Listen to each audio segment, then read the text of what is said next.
अस्सलाम वालेकुम जी। आज की ओपिनियंस के बाद जो हमारी ये वीडियो है, ये है बेसिकली जो डॉन के आज के आर्टिकल्स, सॉरी एडिटोरियल्स हैं, उनके रिलेटेड ये वीडियो है जी। एंड ये तीन आज के एडिटोरियल हैं। और इनकी वो कैब भी हमने निकाली है जी। अगर आप में से किसी स्टूडेंट को तो वो कैब चाहिए हो तो आप कमेंट बॉक्स में हमें बता सकते हैं। फर्दर जी, ये तीन चेंजिंग टाइम्स, इंडियन सब्टरफ्यूज और चाइल्डहुड ड्रॉप्ड, ये तीन हैं।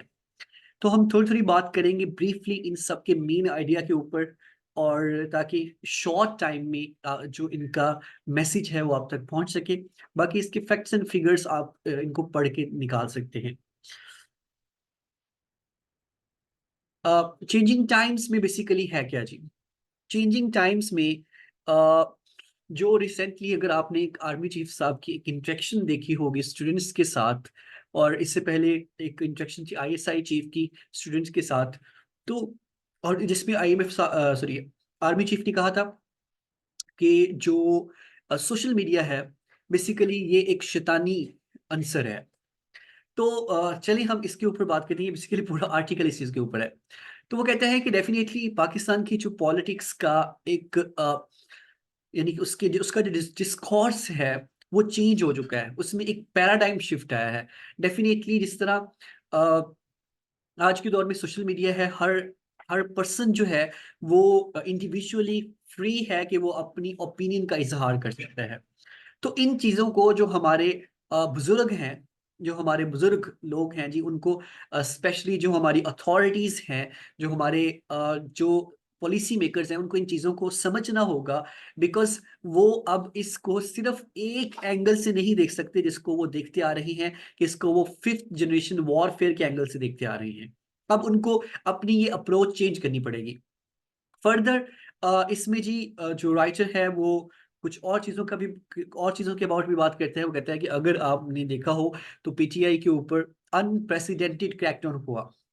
उनके जी डिफरेंट वे में उनको पुलिस ने अरेस्ट किया, सेंसरशिप लगी, इमरान खान का नाम नहीं लिया जा सकता जो इलेक्ट्रॉनिक मीडिया है। लेकिन इसके बावजूद वो एक कॉम्पिटिटर है जो अभी इलेक्शंस हो रहे हैं। तो किस चीज ने उनको अभी तक जिंदा रखे हुए है? उनको डिजिटल मीडिया ने जिंदा रखा हुआ है जी। टिकटॉक जलसा वो करते हैं जी, यूट्यूब के ऊपर वो लाइव आते हैं, एआई जनरेटेड स्पीचेस को वो प्रमोट करते हैं। डेफिनेटली इन सब के according to writer bad impacts भी हैं, कि आप एआई की मदद से कोई भी मैसेज जनरेट करके नैरेटिव चेंज कर सकते हैं जी लोगों का। और अकॉर्डिंग टू राइटर जी, जो अदर पार्टीज हैं वो उनको इस खेल में दिखाई नहीं दे रही हैं। वो अभी डिजिटल मीडिया से बहुत दूर हैं, वो ट्रेडिशनल वे में ही अपना मैसेज कन्वे कर रही हैं। फिर ये जो तीसरा पैराग्राफ है, इसमें राइटर कहता है कि नो डाउट डिजिटल मीडिया की अपनी एक इंपॉर्टेंस है, बट यहां तक हमें इस बात को नहीं बोलना चाहिए कि आप अपना नैरेटिव डिजिटल मीडिया के थ्रू नहीं बना सकते। आपको एक प्रूडेंट अप्रोच के साथ मूव करना पड़ेगा। अगर आपको किसी पार्टी के मीडिया, डिजिटल मीडिया के ऊपर लोग ज्यादा हैं, उनको ज्यादा स्ट्रीमिंग में लोग व्यू करते हैं, तो इट डजंट मीन कि उनकी पॉपुलैरिटी ज्यादा है, वो क्लीन स्वीप करेगी। इट डजंट मीन कि वो राइट है।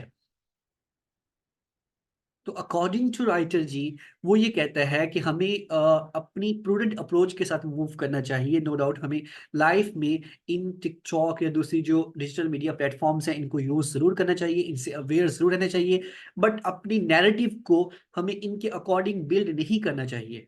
बिकॉज जो गवर्नमेंट्स बनती हैं वो सोशल मीडिया के ऊपर या डिजिटल मीडिया के ऊपर नहीं बनती हैं। एंड अगर आज हम देखें तो डेफिनेटली पीटीआई की लोग, अगर तो जो गवर्नमेंट्स हैं वो ट्विटर के ऊपर या टिकटॉक के ऊपर या फेसबुक के ऊपर बननी है, तो फिर तो पीटीआई का कोई सानी नहीं है वहां पे। सो डेफिनेटली राइटर इसमें जी तीनों एस्पेक्ट्स के ऊपर बात करता है, कि डिजिटल मीडिया की इंपॉर्टेंस के ऊपर भी, उनके जो ड्रॉबैक्स है उसके ऊपर भी, और जो हमारे लोग हैं जो इन चीज़ों से, स्पेशली जो हमारे पॉलिसी मेकर्स हैं जो बूढ़े हो चुके हैं, उनको टेक्नोलॉजी से इतनी अवेयरनेस नहीं है, उनके रिलेटेड भी बात करता है। एंड जो हमारा सेकेंड आर्ट इसमें एडिटोरियल है, वो है जी इंडियन सब्टरफ्यूज।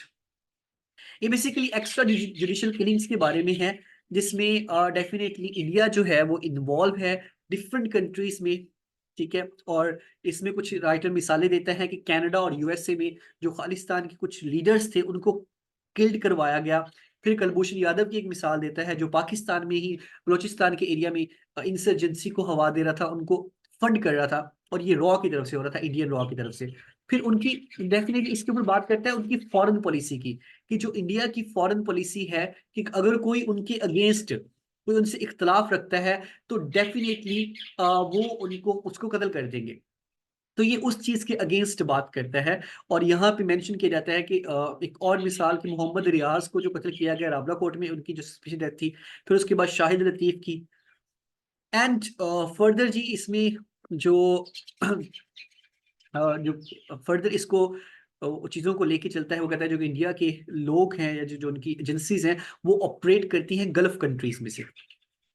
एंड डेफिनेटली वो बहुत सारे लोग तो ये कहते हैं कि दिस इज द रिट्रीब्यूशन, यानी कि ये पनिशमेंट है पाकिस्तानियों के लिए। अगर हम इन सब चीज़ों को देखें तो राइटर कहता है कि इंडिया को इन तमाम चीज़ों को, इनकी इंपॉर्टेंस को, डेमोग्राफिक इंपॉर्टेंस को समझना होगा, और किसी भी दूसरी कंट्री की जो सॉवरेनिटी है उसको वायलेट नहीं करना चाहिए। और पाकिस्तान को वो सजेस्ट करता है कि पाकिस्तान को विजिलेंट यानी कि चौकस या एक एक्टिव रहना पड़ेगा इन तमाम मेलाइन फोर्स, यानी कि जो पाकिस्तान को डिस्टेबलाइज करने के लिए के दर पे हैं जी। एंड फर्दर राइटर जो है वो अगेन इंडिया के लिए जो कहता है कि इंडिया को अपनी जो हदूद है, अपने जो रूल्स हैं उनका ख्याल रखना चाहिए। एंड जो वो डिस्टेबलाइज कर रहा है दूसरी स्टेट्स को, तो इन चीज़ों का भी इंडिया को अकाउंटेबल ठहराना चाहिए। और जिस तरह हमारे जो हमारा फॉरेन ऑफिस है उन्होंने रिसेंटली एक बयान जारी किया था कि जिसमें इंडिया के वाज़ेह सबूत मिले हैं कि उनकी इंडिया की इन्वॉल्वमेंट है पाकिस्तान में मुख्तलिफ टेररिस्ट जो इंसिडेंट होते हैं उसके अंदर जी। एंड जिस तरह से आपको पता है कि मोदी की जो एक पॉलिसी रही है ओवरऑल, वो यही रही है कि पाकिस्तान को डिस्टेबलाइज करना है। एंड मोदी एक पॉपुलिस्ट है, लेकिन वो एक हिंदुत्व का एक नैरेटिव लेके चल रहा है जी। तो वो अपनी सेकुलर जो एक साख है इंडिया वो भी खोता जा रहा है। एंड फर्दर है चाइल्डहुड रॉब्ड। इसमें बेसिकली वो स्पेसिफिकली बात करते हैं जो केपीके में एक सर्वे हुआ 22-23 में, जिसमें तकरीबन बताया गया कि केपीके की जो टोटल आबादी है उसमें 11.4% बच्चे हैं, और वो बेचारे क्या कर रहे हैं, वो चाइल्ड लेबर हैं जी, काम करते हैं। तकरीबन उनकी तादाद है 9,22,314 बच्चे। तो ये फैक्ट्स एंड फिगर आप इनमें देख सकते हैं, लेकिन जो इसमें इंपॉर्टेंट चीजें हैं कि कहाँ पे ये सब चीजें हो रही हैं, कौन से ऐसे सेक्टर्स हैं जहाँ पे बच्चों को एज अ काम पे रखा जाता है जी। एग्रीकल्चर है, फॉरेस्ट्री है, फिशिंग है, वाटर कलेक्शंस हैं, और जिन पे बच्चों को काम पे रखा जाता है जी। फिर ये जो होटल्स होते हैं वहाँ पे रखा जाता है।